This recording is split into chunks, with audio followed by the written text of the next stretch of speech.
Good morning and welcome to the morning cuppa. Excuse me. Well, that's been a bit of a morning.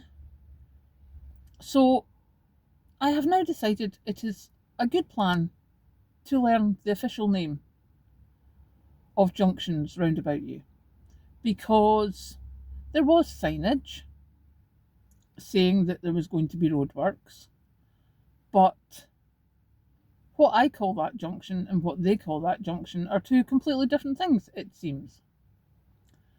So, there I was, heading into work this morning, quite the thing. And all of a sudden, big queue starts, 50 mile an hour signs, lanes going to close sign. And for approximately 3 miles, we were on the other carriageway in single file.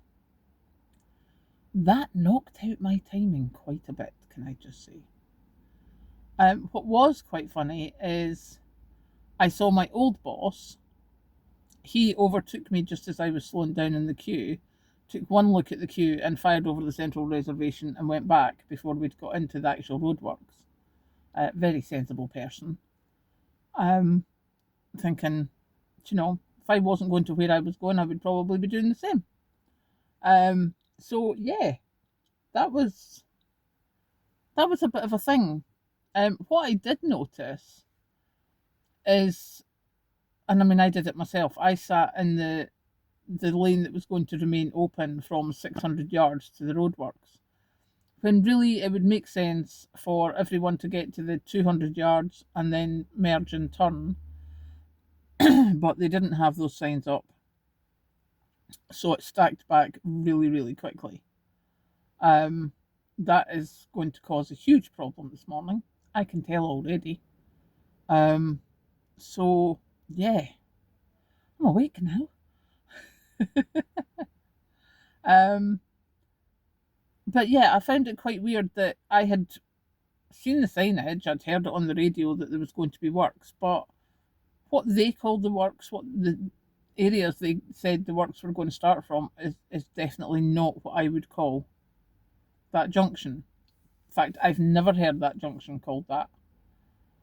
And I thought that was quite telling. So it's possibly a good idea, especially if you're younger or if you're teaching your kids, if they're coming up to driving age, to find out what the official names are for junctions, etc.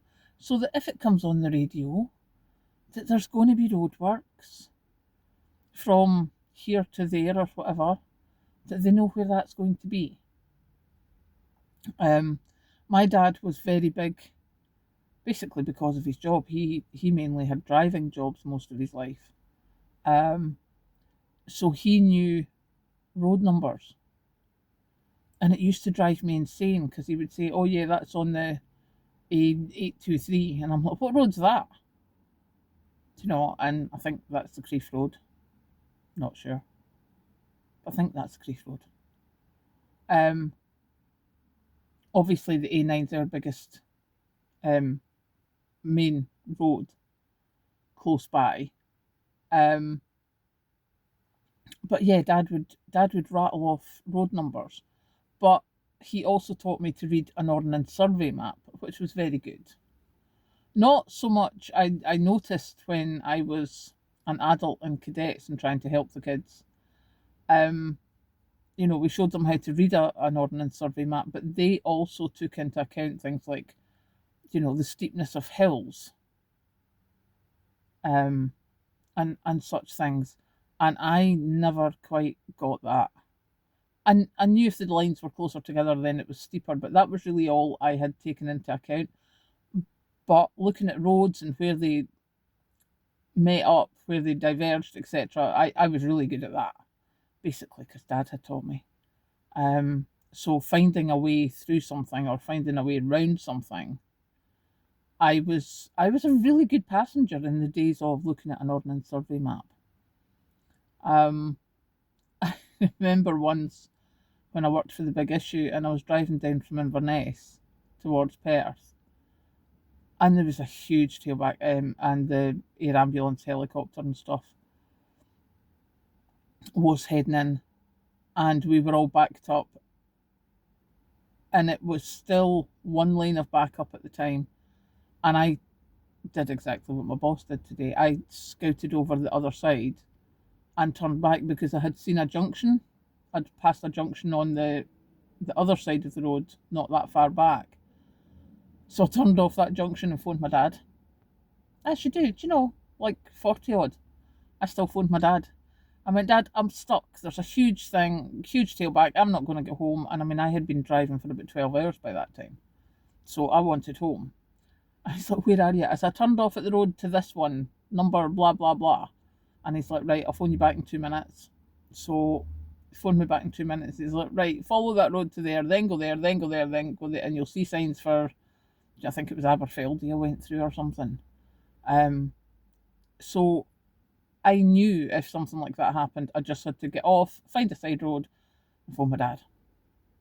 Because that was in the days of phones. Had it been in the days before phones, I would have got off, found the side road, and looked at my ordnance survey map. So there you go.